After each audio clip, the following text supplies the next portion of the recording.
Hola, hoy día vamos a hablar sobre la posibilidad de los pactos en Bolivia en el contexto de la conflictividad de nuestro país.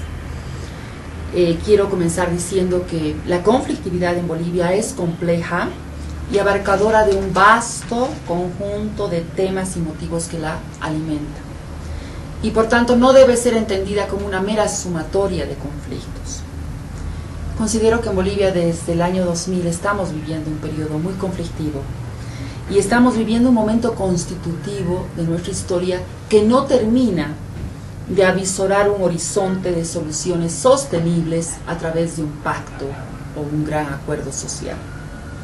En el escenario contencioso del país no se equivocan aquellos que dicen que en este periodo se está viviendo la síntesis del conflicto boliviano.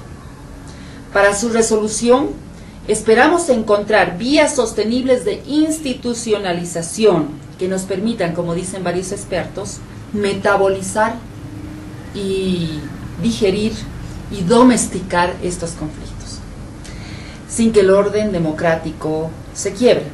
Este es un tema fundamental para quienes nos asumimos demócratas.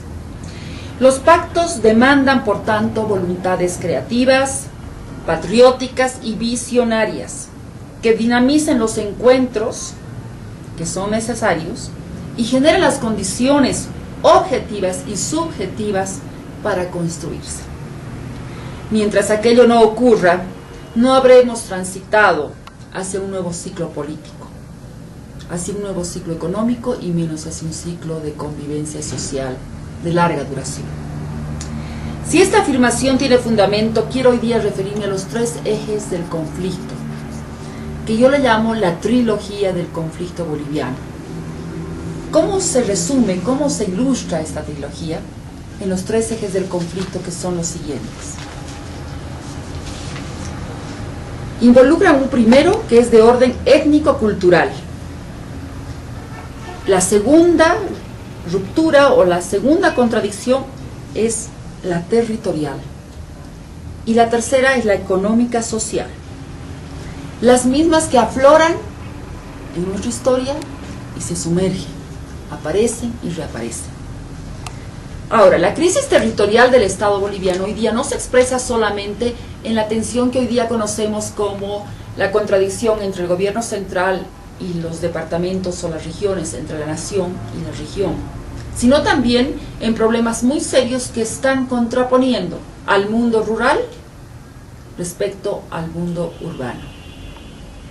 El segundo conflicto tiene que ver con la exclusión étnica y cultural, y nombrada cotidianamente y coloquialmente como discriminación o simplemente racismo, que ha posicionado discursos y construcciones teóricas que empiezan a hablar del neocolonialismo y de la ruptura colonial, del desmontaje del Estado colonial, etcétera, etcétera, y de la construcción de un Estado plurinacional y la búsqueda todavía incierta de una convivencia intercultural. Finalmente, en la base de este triángulo, de esta trilogía, está el eje económico y social, que se expresa en profundas desigualdades sociales y económicas, en pobreza, y está en el centro del debate y la contradicción, porque la resolución de los problemas económicos sociales, de estas desigualdades que nos hacen convivir con grandes tensiones, profundizan también las otras desigualdades, la territorial y por supuesto también la étnico-cultural.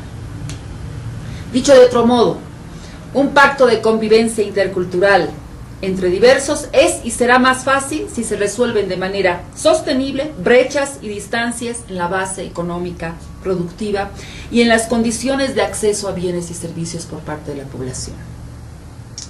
Como telón de fondo de esta trilogía, yo coloco la cultura política. La cultura política tiene que ver con la persistencia de mentalidades y prácticas políticas y sociales que nos empantanan de modo perverso. Son la barrera de los pactos. Evitan los pactos. La barrera que nos entrampa en la lógica política persistente de amigo-enemigo, que no facilita el camino al verdadero cambio. Ese camino que debe romper con el péndulo catastrófico. que nos coloca en extremos irreconciliables, en extremos y polarizaciones cíclicas, que no reconocen lo avanzado en la etapa previa y que permanentemente quieren refundar al país. Aquí quiero referirme a la teoría de las M's, a las M's antipacto. Me estoy refiriendo al maximalismo, esa lógica del todo o nada, al maniqueísmo, eso de los buenos y los malos, los virtuosos y los villanos, a la mediocridad, que se niega al pensamiento crítico y a la reflexión teórica, al machismo, a la mediatización espectacularizada, todos tienen que ser muy machos frente a los medios de comunicación, el movimentismo espontáneo, que coloca por encima de la ley a las multitudes, y la mitomanía demagógica, que nos entrampa en medias verdades o en sueños que son imposibles y nos frustran permanentemente. Los pocos actores que tratamos o intentan realizar pactos y superar estas actitudes, hoy en día no son precisamente los más populares, y debido a la exacerbación de la palabra y la discursividad que más bien atiza nuestras heridas en lugar de atenuarlas.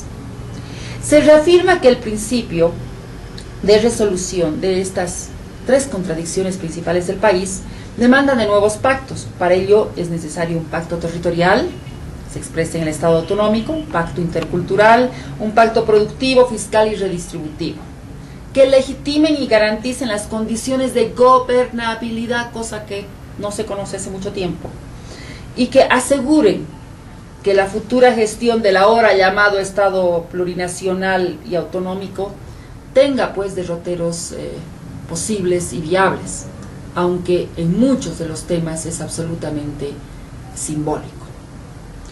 Invito pues a reflexionar sobre estos temas estructurales y estos otros temas que coadyuvan y vigorizan el conflicto nacional en todos sus niveles.